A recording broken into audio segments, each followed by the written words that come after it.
I don't know, junked up the internet, I guess, made people feel gross and like they were being stalked around the internet and gave you ads for things you just purchased in some cases. It made it so that customers felt like there wasn't anywhere they could go that a brand didn't know exactly what they were doing. And that's just not really like a great feeling all the time.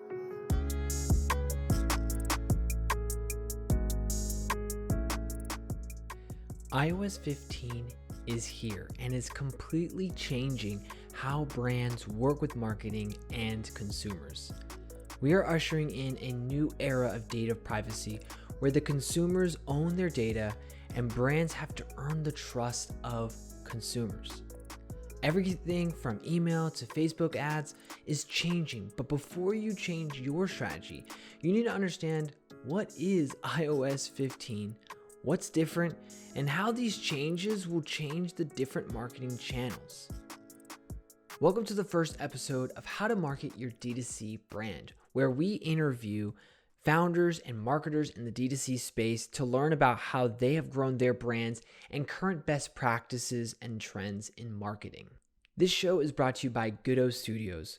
We are a photo and video creation studio that works with consumer brands to make content that converts viewers into customers, and I'm your host, Matthew Gutozzi. Today's guest is Val Geisler, who, beyond being an email marketing extraordinaire, is the customer evangelist for Clavio. We recorded this episode at the end of July, so iOS 15 had not come out at the time of the recording, but changes were already being made. In September of 2021, when this podcast episode is being published, iOS 15 has been rolled out to all the Apple devices. I think it's important to understand the history of customer data and privacy before you know what iOS 15 is, and Val gives a history lesson that explains everything. For a long time, anyone who shopped online has had that experience of going to a website, looking at a pair of shoes, uh, maybe even adding them to your cart, and then having that pair of shoes follow you around the internet in ads all over the place. That has kind of been the standard to date, where brands are able to track what you're looking at, when you're looking at it, on what device you're looking at it, and be able to follow you and remind you about what you are looking at. I think the intention was to be helpful, but it like everything with good intentions, those get changed over time, and it turned into this thing that kind I don't know, junked up the internet, I guess, made people feel gross and like they were being stalked around the internet and gave you ads for things you just purchased in some cases. It made it so that customers felt like there wasn't anywhere they could go that a brand didn't know exactly what they were doing. And that's just not really like a great feeling all the time. Now that Val has given context to customer data and privacy, she jumps into the past year talking about iOS 14.5 and iOS 15. iOS 14.5. And I want to preface all of this by saying, Apple customers are a good percentage of your customers. So, a lot of people think like, well, this doesn't really matter because it's just for Apple products. There are some updates that are just for Apple products. There's some pieces of 15 that are for specific parts of Apple products that even not all Apple customers use. But it is worth paying attention to. So don't turn away because you think your customers don't use Apple products. And because ultimately, like, yes, it's Apple paving the way for what everyone else most likely will eventually adopt. So 14.5 is really about data privacy. And that is where you are online, right? So, all of your if you have an Apple product and you updated to 14.5, when you opened all of your social media apps, you got a pop-up that said, "Do you want to allow this app to track you?" And it says it in this language that's like, "Do you want to allow this app to track you so that it can provide the best possible ad experience for you?" And what that means is so that it can provide ads that are relevant to what you're already looking at on the internet. Which feels fair. Like maybe that is a really good ad experience. I've actually heard people who are going, they said, no, I don't want apps to do that when they initially got that pop up to now saying, actually, I do want apps to do that because I don't like the ads I'm getting. So it's still in debate whether it's a good experience or not. But that's kind of the language you see is like, do you want these apps to be able to deliver you the best possible ad experience by tracking you all over the internet? Um, 'Cause it's not the bottom line is that it's just not just for ad purposes.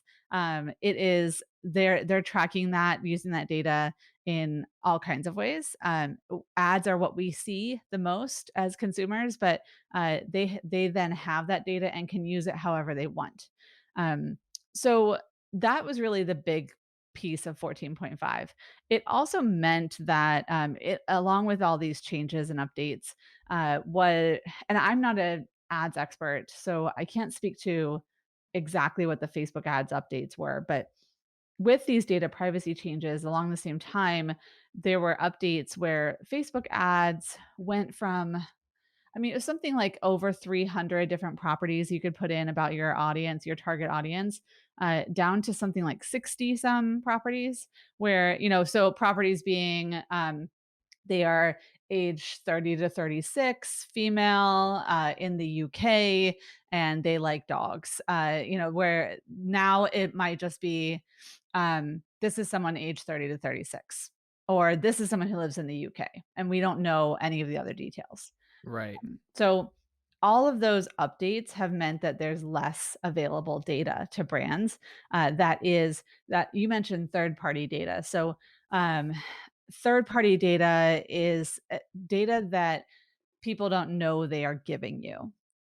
So it's data that is collected behind the scenes that is not being put into a form field or shared with you in any kind of way on your website. It is solely based on what you're looking at, who you are, what kind of device you're using, where you are, what you're shopping for. That is third party data.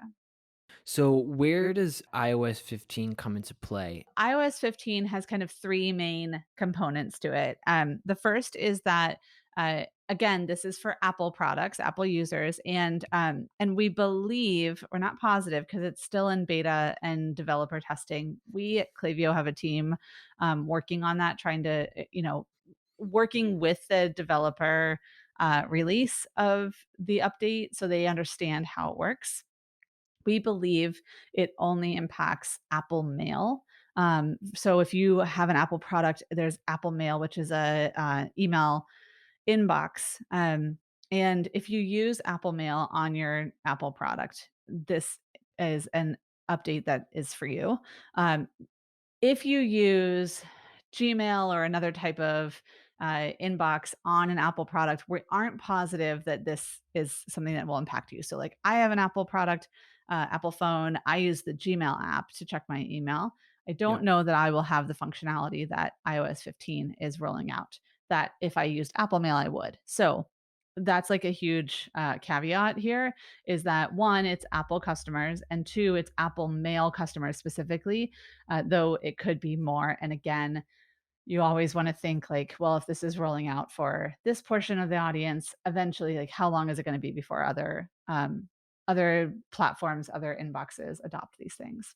iOS 15 gives you the ability to turn off your open tracking. So inside of emails, inside of every uh, email sent through an email service provider like Clavio, in that email, whether there is an image that you upload as the brand or not, there is a tiny little pixel added to every email. And you, unless that pixel is displayed, the email service provider has no way of knowing if that email was opened or not. Um, it's that little at the top of your inbox when it says display images. If you don't click that display images, it can't display the pixel, which means that the sending company has no idea if you opened the email or not. So that has always been like a pretty manual thing. And now with iOS 15, you'll have the kind of blanket ability to turn off open tracking for all of your emails. meaning as a marketer, I if you, Matthew, turned off open tracking on all emails I sent you, it would look like you never open any of my emails, Hmm. whether you actually do or not. So there's that. And the second is the ability to block your IP address. So blocking your IP address means that we can't know where you are in the world. It means we don't know which device you're coming from. So when brands are looking at like, wow, the majority of my traffic is mobile versus desktop, we won't really be able to know that anymore. Um, and then the ability to hide your email address is the third one. Hiding your email address is actually something that, Apple has released. They released it in December of last year, Okay. and so it's basically means you can have, like, a dummy email address that you input into so if you're signing up to an email list and you don't want them to have your actual email address, you can use a dummy email address. It forwards to your main inbox, so, for your side of things, it still comes to your inbox, but the brand gets this one-time only use email address that actually isn't your main email. That has like I said, it rolled out in December, so it's existed for a little while. I think Apple just pulled it in to highlight with this iOS 15 because it is so directly related to email. So maybe they wanted to give it a little boost. But the first 2 I think are the most important, turning off open tracking and your ability to block your IP address. iOS 15 is officially here now as of the publishing of this episode in September of 2021. So now that we know what the changes are, I wanted to learn about how Val is rethinking email and how is she helping brands navigate this new world of privacy. So you'll still be able to track click rates. Okay, That's something that you'll still have. Uh, Open rates, I think anyone who's been doing email long enough knows that open rates are a vanity metric. So gotcha. they've always been imperfect because of that tracking pixel. Yeah, the reason I know that is true is because I have worked with so many different brands where we run re-engagement campaigns. So we'll send emails to our, hey, these people haven't opened emails in the last 90 days. Um, we'll send like a text driven email campaign that says, hey, we noticed you haven't been opening. We don't want to junk up your inbox. If you want to keep getting our emails, then click here. If you don't, we'll take you off our list. And we get a lot of replies that say, like, hey, I am opening your emails. I am reading them. I don't know why you're not getting that Mm. information. So across the board, SaaS, e-commerce, online business owners, that's kind of the result that we see when we run re-engagement campaigns. So it is a pretty imperfect uh, metric in the first place. So I don't think that this ability to turn off open tracking is going to be as detrimental as people are, maybe made it out to be. Um, Click rates are still there. I think click rates and I've always said click rates are the more accurate metric to look at, and ultimately, you don't want people to just open your emails. You want the email to do something for you, which means you want them to click and go look at a product, or you want them to click and join your Facebook group, or you want them to, take an action from the email, click and maybe they're replying to the email. There's all kinds of actions that an email um, can invite people to do. And that's what we want to see. So it's that click to convert or click to show intent. Those are the real metrics that you want to be tracking. Open tracking never really was. It was something that made people feel really good, but ultimately, like if all you're tracking is your open rates, like that's not showing how your email campaigns and flows are converting to paid customers. So, how is Clavio helping brands post iOS 14.5, iOS 15? How are you guys helping these brands excel in email marketing? This is a cross team initiative from our product team to our deliverability experts because even things like deliverability has largely been weighed by open rates. Oh, we need good open rates so that our deliverability stays high. Well, if open rates tank when iOS 15 hits, then what do we measure deliverability on? And I think it's a bit of we as ESPs need to balance the weight of open rates, but we also need to do a lot of education to our customers who are sending emails through our platform on what a successful email looks like. So, and then there's the kind of the third element, which is how do we invite those positive changes inside of the app? So, how is Clavio sharing ways that you can improve your email campaigns that don't have to do with open rates? It's a work in progress with our team right now, and it's something that we've talked to a lot of ESPs about. There's everyone is working on this in different ways. I think for Clavio, it's going to be a combination of education. So that's our academy and our community. We have a really strong community that's if you have a Clavio account, you can actually log into the community when you click on the support section. And the community is great because it's full of both Clavio customers, people running their email themselves, and then there's also agency partners inside the community.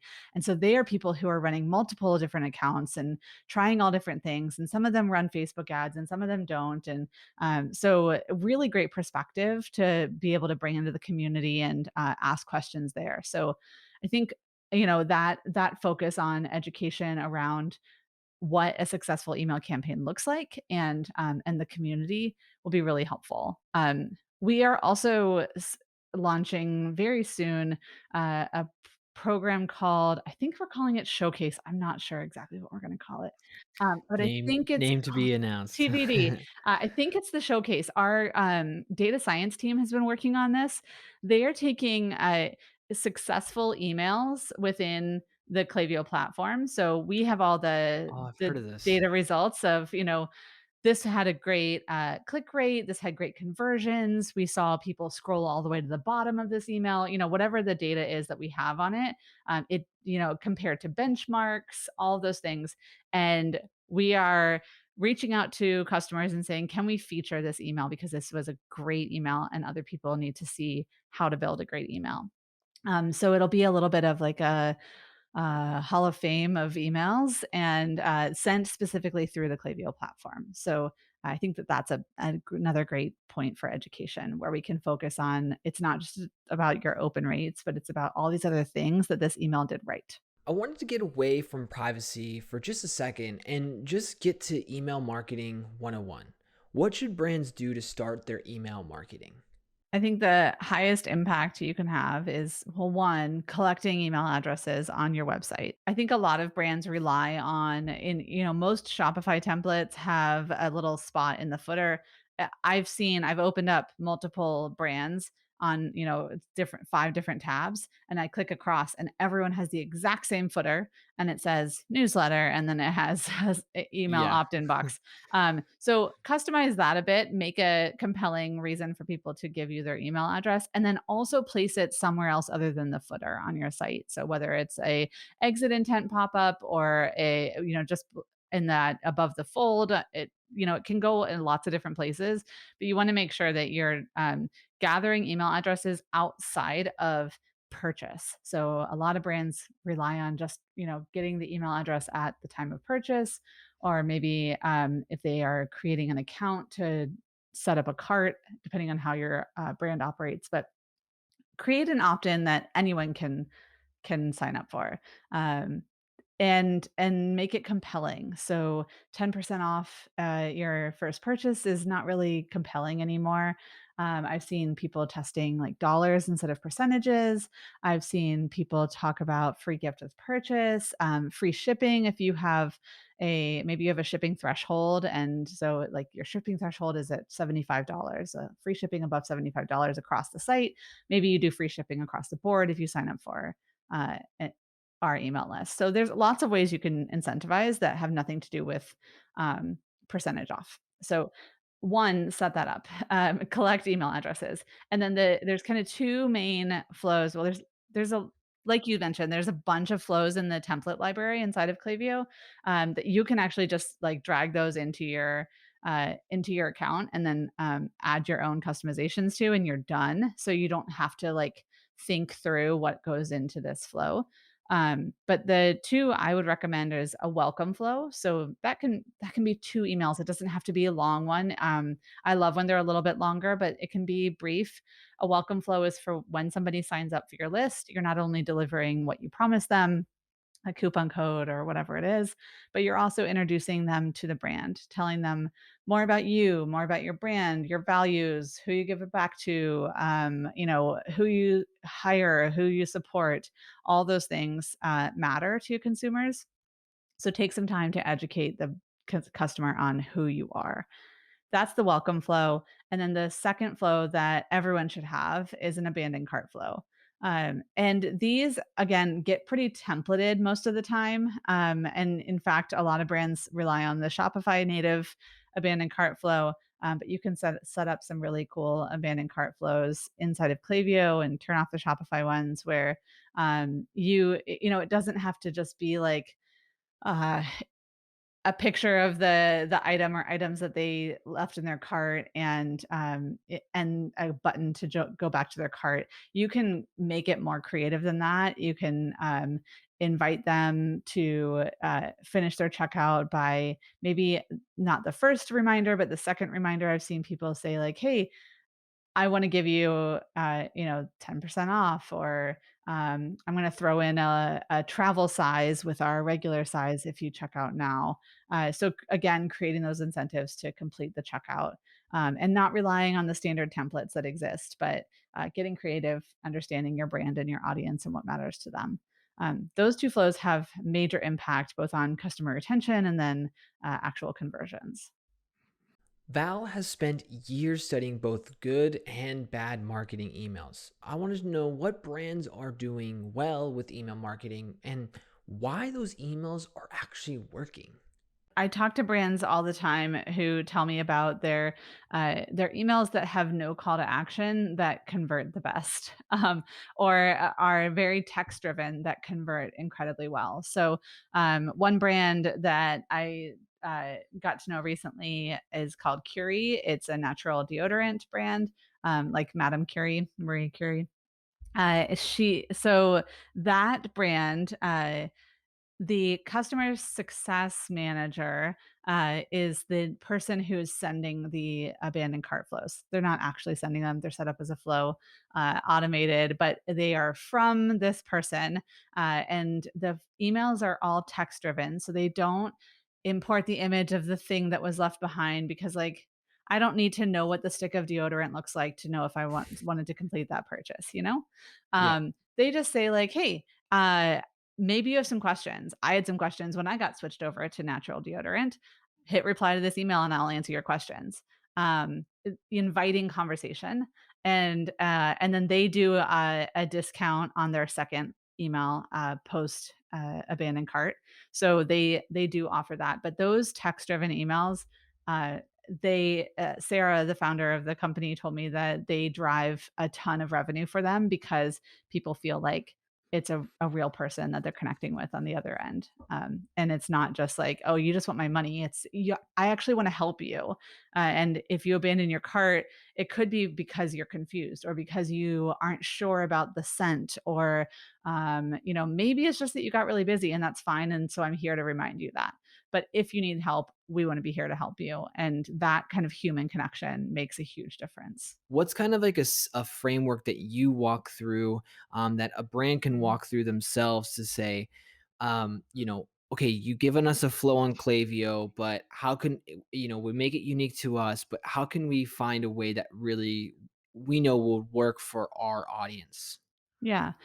When it comes to text driven and image driven, I think the best way to approach it is to say, is this a email designed to build relationship with my customer? So, Mm, abandoned carts could be designed to increase revenue, or they could be designed to build relationship. And in the case of Curie, they use it to build relationship. And so it's a text driven email. So I think relationship based emails should be text driven. A welcome email, like when somebody first joins the email list, it's typically sent from the founder or somebody that they might interact with, like a head of customer success, for example. That type of email should absolutely be text driven. Emails that are promoting a new product line or talk about all the different colors of your handbag or whatever it is, those kinds of things can be more image based. But I think it's a balance between the two of, am I building relationship or am I making a sale? And neither of those things are wrong, but there should be both. We're gonna do some quick fire questions here. What's Yeah. a tech company in the e-commerce space that you've been a fan of lately? And not Clavio, but like anything else. Yeah, I can't say Clavio. Okay, I like Repeat.io. Okay. Repeat helps with subscription-based brands. Subscriptions are amazing for brands and not always amazing for consumers. And so a lot of brands have trouble getting consumers to actually subscribe. It can be challenging to know how much a face wash, how long is that tube gonna last? And so you don't know, do I need it every 30 days? Do I need it every 60 days? Until you get in a regular usage cadence, you don't know. Brands will try to get you to subscribe because it benefits them, but ultimately, is it best for what's best for the customer? Repeat offers both email and SMS reminders, so they have a calculation they work with you on, hey, here's when your product is most likely going to run out. um, it- and they'll send text message or email reminders to your customers. Hey, how you doing on that face wash? It's been X amount of days. This product lasts most of our customers this many days. Would you like to reorder? And you can just text and reorder, or respond to the text or respond to the email and reorder. So it's kind of rethinking subscriptions where it benefits both the brand and the customer. I really like it. What's a D2C brand or just a consumer brand that you think is awesome? Like currently you're just like, man, it could be because you love their packaging, you love the product themselves. Like what's a brand that you're just been excited about recently? I really like the suit shop. So they were formerly called the Groomsmen Suit, and they are now called the Suit Shop. The reason I like them is because they are taking a time-tested model of renting tuxedos and turning it on its head and saying you can buy a tuxedo for the exact same amount that you would rent one for, or a nice suit. They used to be called groomsmen suit, but they recognize that it's not always groomsmen who are wearing tuxedos or suits, and they make tuxedos and suits for all bodies, and for all occasions too. So they're kind of saying like, hey, tuxedos aren't just for weddings; they're for all kinds of special occasions. Or you could throw a tuxedo jacket on with other outfits.